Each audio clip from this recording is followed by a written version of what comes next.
In its early history, Arizona's government was plagued by corruption. In an attempt to combat this problem, Arizona's constitution set out to create a direct democracy so its citizens could have a heavy hand in the administration of the government. In this presentation, I will define initiatives and referendums, as well as describe how they were created. I will compare and contrast the initiative and referendum, then discuss the pros and cons of each. Finally, I will explain how the initiatives and referendums support the idea of direct democracy as outlined in the Arizona Constitution. The initiative allows Arizonans to make changes to Arizona's rules without the government having a say-so. Let us first discuss the constitutional initiative. This part of the Constitution allows Arizona citizens to make changes to the Constitution without the intervention of the Arizona government. On the other hand, the statutory initiative permits the citizens of Arizona to create and ratify routine laws. These laws can be new or even modify existing laws. A referendum, on the other hand, allows citizens of Arizona to accept or deny a constitutional amendment or laws proposed by the legislature. The constitutional referendum allows citizens to make decisions about changes to the Constitution created by and suggested by the legislature. The statutory referendum has two methods of passing. First, citizens can approve or reject new laws created by the legislature. This is known as a statutory referendum by legislative referral. There is also a statutory referendum by voter petition. The difference between these two types of referendum is who commences the process.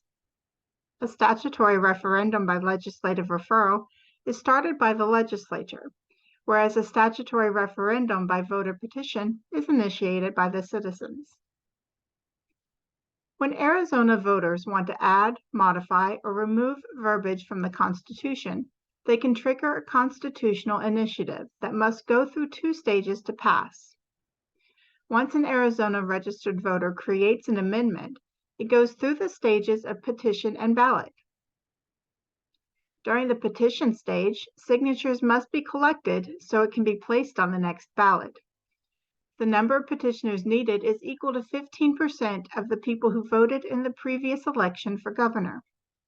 Similarly, when a citizen begins the statutory initiative process, he or she needs to gather total signatures equal to 10% of the last voter turnout for the governor. Next, if the number of signatures required is gathered, the proposition is added to the ballot for all Arizona citizens to vote on it. For a referendum, on the other hand, the legislature creates and approves the change before placing it on the ballot for Arizona voters. Since there are no signatures required, this process is much easier and therefore much more common. Initiatives and referendums have several commonalities as well as some important differences.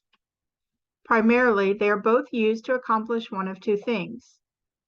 First, they can be used to alter the Arizona Constitution. Secondly, they can add new or change existing laws. The key difference is who initiates the process. Regardless of who begins the process, the voters always have the final decision. Initiatives are triggered by citizens, and most referendums are initiated by the legislature. The only exception is a statutory referendum by voter petition. Now let us discuss the pros and cons of these two processes. The most significant benefit of initiatives is how it allows the average citizen to play an important role in government decisions. This is a key component of Arizona's direct democracy. Their downfall is the extra work it requires to get something on the ballot.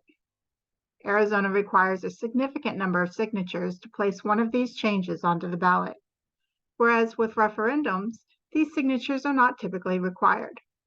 This is why the referendums tend to be much more successful. Furthermore, the government has no hand in the initiative processes.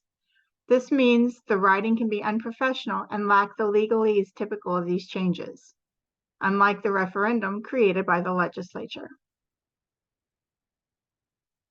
Direct democracy is a prominent part of the Arizona Constitution.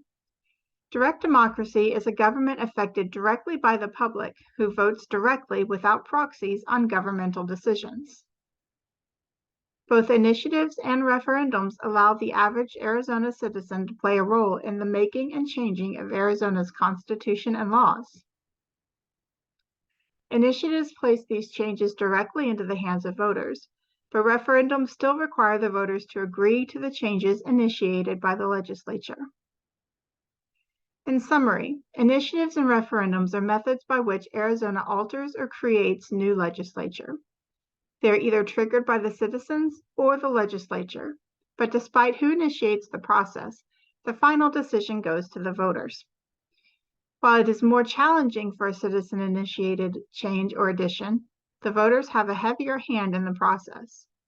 On the other hand, changes initiated by the legislature are more professionally written, easier to get on the ballot, and still require the voters' final approval before passing.